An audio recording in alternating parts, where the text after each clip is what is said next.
Indonesia, bangsa dan negara, rumah ideologi Pancasila. Bismillahirrahmanirrahim. Pemirsa tercinta yang dirahmati Allah Tuhan yang Maha Esa, bersua kembali di monolog sederhana kanal Hikmatologi, serial mengajak diri kita masing-masing berpikir dengan kelembut, cerdas, dewasaan hati nurani, berdasar kitab suci agama kepercayaan yang kita yakini dalam perilaku sehari-hari di bumi pertiwi. Pancasila kita terapkan secara berhati nurani. Pemirsa, ketika kita berbicara hikmah, maka hikmah itu tidak turun dari langit. Sebagai insan yang berupaya untuk beriman dalam Islam dan ihsan, maka proses Iqra bismi rabbik adalah keniscayaan. Karena Iqra bismi rabbik, maka kita berupaya menjelajah seluruh samudra ilmu pengetahuan yang sudah ditorehkan dengan bijak, cerdas oleh para filsuf, ulama, cendekiawan, akademisi, rohaniawan, spiritualis, dan yang lainnya. Bahkan kita tidak segan margo indahnya hikmah melalui saudara-saudara kita yang langsung terjun sebagai petani, pedagang, dan yang lainnya. Kali ini, mari kita sandarkan pada data yang kami kemas dalam Sabdana ke-16.140.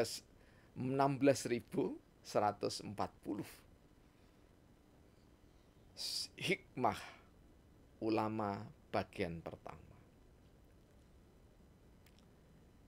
Al-ulama warasatul anbiya dalam ilmu pengetahuan perbuatan. Disebut wali Allah, hamba yang berilmu pengetahuan. Ilmu pengetahuan yang sesuai dengan kemampuan insan. Tak ada yang menguasai seluruh ilmu pengetahuan. Di antara ulama saling melengkapi arif dalam pergaulan. Ulama bukan seseorang, namun di antara pemikir insan. Pemikir yang terus berusaha memahami, menerapkan kemuliaan.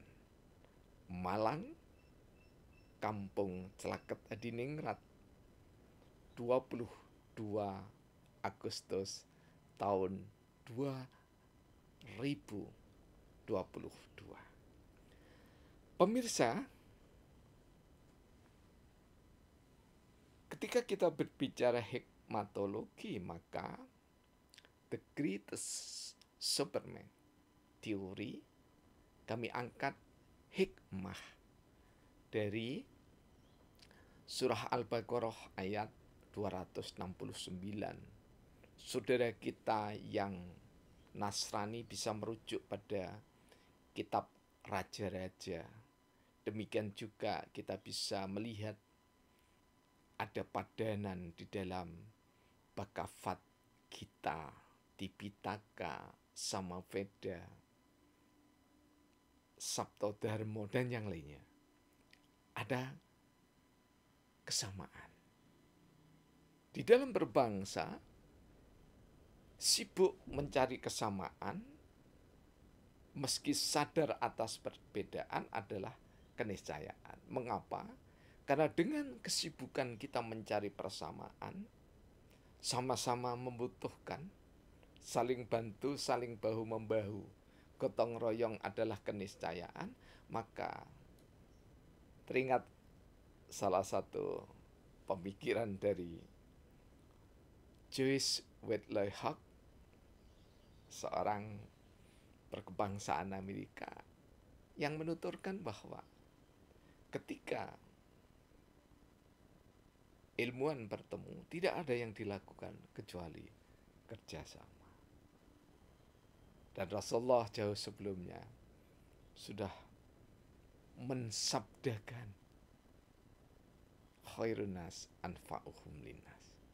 Orang yang terbaik adalah orang yang bermanfaat bagi sesamanya. Dan bermanfaat itu tentu tidak mungkin kita bisa bekerja sendirian, tapi gotong royong, bekerja sama, keniscayaan. Pemirsa, kalau kita turunkan dari The Great Superman Theory, maka kita melihat al-ulama warasatul anbiya. Ulama itu adalah pewaris para nabi. Dalam apa? Dalam ilmu pengetahuan, dalam perbuatan, dalam sikap keseharian. Karena ulama lah orang yang paling begitu amat cinta kepada Allah. Karena derajat keimanannya. Waladina asaddu hubalillah. Begitu sangat mendalam cintanya kepada Allah. Sangat amat cinta kepada Allah. Sehingga ketika membuka pintu hati, menerjuni samudra petala langit ilmu pengetahuan, maka hikmah menjadi pedoman. Tanpa hikmah yang dipatri di dalam la haula wala quwata illa billahil alil adim, maka manusia tidak akan bisa berbuat apa-apa. Daya, kekuatan, cipta, rasa, karsa, semata-mata karena pertolongan Allah jua. Itulah makanya ulama itu juga disebut wali Allah dalam berilmu pengetahuan. Wali itu maknanya adalah orang yang dicintai sekaligus mencintai. Orang yang ridho sekaligus diridhoi oleh Allah Subhanahu wa ta'ala. Sadar bahwa setiap ulama itu, semua orang memiliki ilmu pengetahuan, betapapun kadarnya. Karena itu tak ada orang yang menguasai seluruh ilmu pengetahuan, tidak ada. Kalaupun ada orang yang secara general memahami beberapa sendi dasar dari ilmu atau disiplin ilmu pengetahuan, maka sangat yakin itu tidak akan mendalam. General yang spesifik itu sungguh dibutuhkan ke depan, dan ke depan demi kelangsungan peradaban anak manusia berdasar Pancasila. Di antara ulama ketika hadir tentu saja adalah saling melengkapi. Di antara cendekiawan, di antara ilmuwan, di antara akademisi, di antara sesama anak bangsa, bahkan bangsa-bangsa di dunia itu hadir bertemu untuk saling melengkapi. Dan sekarang hikmah para ulama itu bisa dijembatani dengan sosial media atau media massa. Jadi pemikir adalah mereka yang berusaha secara istiqomah terus-menerus untuk memahami sekaligus menerapkan ilmu pengetahuan dengan sikap perilaku sopan santun, beretika, berperadaban. Apalagi sesama anak bangsa, tidak saling menyindir atas kelemahan, tetapi justru saling menguatkan. Jika ada saudaranya yang salah, tidak dicibir, disalahkan, tetapi justru didekati dengan pesona, saling mengingatkan. Jika ada saudaranya yang keliru, didekati dengan hati, saling kerjasama untuk mewujudkan nilai-nilai luhur Pancasila ketika kita berbangsa dan bernegara. Sungguh kita sayangkan jika ada tayangan yang gegap gempita kemudian menyalahkan pemeluk agama lain sembari mengangkat agama sendiri. Salah satu contoh, ada pemuda yang mengatakan bahwa Al-Quran itu tidak, ya, lebih tepatnya berdasar Al-Quran orang Muslim itu tidak setia pada Indonesia. Buktinya kalau beribadah masih memakai bahasa Arab. Ketika tidak tahu semacam ini ya tidak perlu dicela saudara kita karena tidak belajar dengan baik. Wong kita ini yang dilahirkan dari awal sudah Muslim procot gitu ya, bayi procot langsung Muslim gitu. Itu saja juga masih terus-menerus butuh pembelajaran. Apalagi jika sekedar tahu, oh saudara kita kalau azan pakai bahasa Arab. Oh saudara kita yang Muslim kalau sholat memakai bahasa Arab. Kemudian dia mengatakan bahwa orang Islam berarti melalaikan Sumpah Pemuda. Bukankah Sumpah Pemuda itu menjunjung bahasa persatuan bahasa Indonesia? Nah, pemuda yang seperti ini, warga negara yang seperti ini lupa. Jadi ada wilayah religi di mana ibadah itu bersifat mahdo, tapi ada sisi wilayah religi yang bersifat ghairil mahdo. Jadi yang mahdo, yang khusus itu tidak boleh dirubah. Ini tatanan syariat Islam. Sedangkan yang umum boleh disesuaikan. Yang khusus itu apa? Ada sholat. Itu khusus, bahasanya juga khusus. Karena itu sholat dimanapun di penjuru dunia ini, imamnya siapapun pasti sama bahasanya. Karena Al-Qur'annya standar yang sama, tetapi terjemahannya itu untuk pemahaman kita sebagai anak bangsa.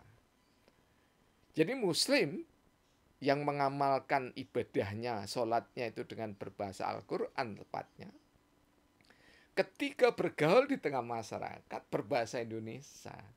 Jadi ada wilayah kebangsaan, kenegaraan.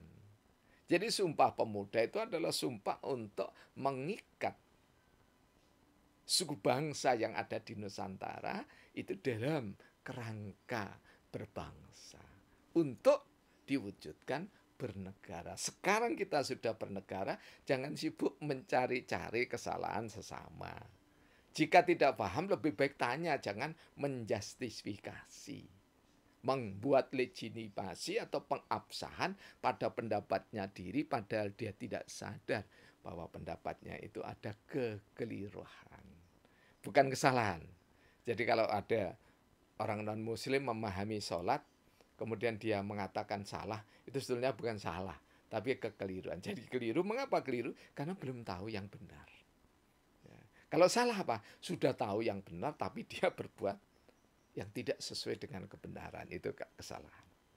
Pemirsa yang dirahmati oleh Allah, hikmah ulama adalah pembelajaran dari Al-Quran dan As-Sunnah.